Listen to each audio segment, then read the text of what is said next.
En fait, la réponse est très simple. Depuis que Google développe ses propres web services, donc ses propres moteurs de comparaison sur son site, on a perdu à peu près 30% du trafic qui maintenant passe directement par les moteurs de Google, donc au détriment des sites qui s'exposaient en référencement dit naturel, puisqu'on sait que ce référencement naturel n'a pas grand-chose de naturel. On est un peu comme le Botox pour les actrices de cinéma américaines, donc il faut quand même en mettre beaucoup pour que ça remonte. Nous, c'est vrai que naturellement, on a toujours été assez bon en SEO, puisqu'on a une rédaction au produit des contenus, que ces contenus sont remis à jour quotidiennement, donc y compris les week-ends, qu'on gère des actualités, qu'on a beaucoup d'interactions avec le social. On réalise plus de 1,5 million d'historiques uniques maintenant chaque mois à partir des réseaux sociaux et notamment de Facebook. Tout ça fait qu'on devrait être, cette vitalité devrait nous donner pas mal d'atouts en termes de SEO. C'est le cas, mais ceci étant sur un périmètre qui s'est restreint, puisque encore une fois, que ce soit pour l'hôtel ou pour le vol, Google a déployé ses propres services et préempte une partie conséquente du trafic à l'entrée.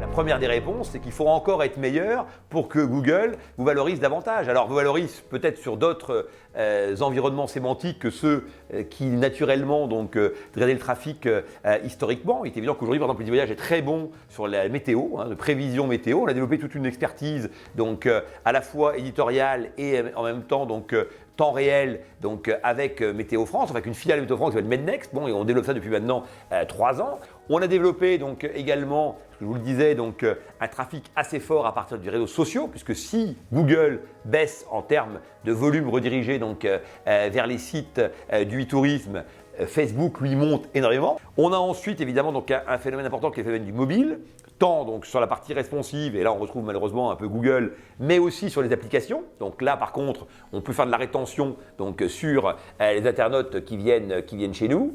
On a développé fortement la partie newsletter. Quand on voit le succès des ventes privées, on voit bien que la relation directe avec le client est un élément important. Et puis évidemment la data à laquelle vous faites allusion, qui est un élément important, qui d'ailleurs commence avec une ressource pour nous les sites médias, puisque chaque mois on vend pour 15 à 20 000 euros de données à des plateformes de RTB qui utilisent cette donnée ensuite pour qualifier le trafic. Donc c'est vrai que à la fois c'est un moyen de capter, de préempter de l'audience, et en même temps évidemment c'est une nouvelle source de revenus.